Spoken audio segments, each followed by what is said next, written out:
Cada signo es importante para que el espíritu material se ubique a limpiar el encombo o el cuerpo de la persona. El palero constantemente realiza ceremonias, pinta los signos o patipemba para así poder llegar directo al problema. El palero utiliza los signos para moverlo dentro de la propia agua donde ha preparado el baño con diferentes hierbas,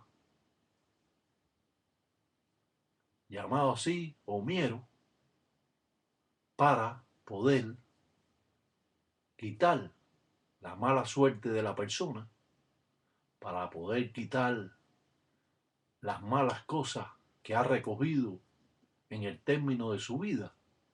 y muchas veces quitar brujería o trabajo que han mandado otras personas. Une las dos patipembas, las dos velas,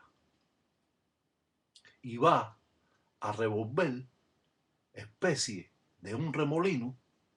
el lango, safo, el agua caliente, donde se ha estado trabajando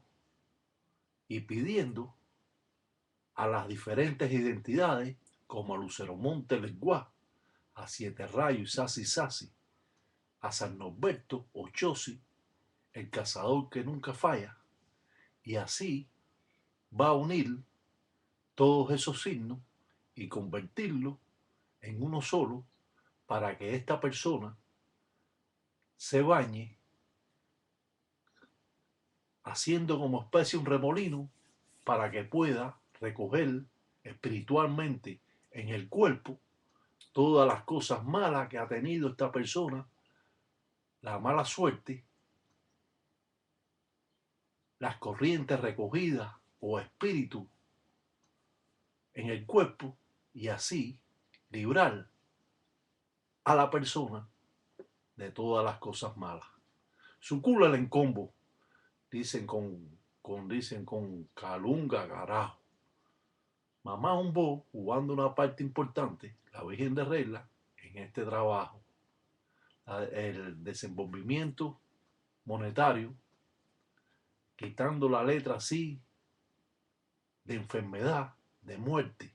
y de justicia, el palero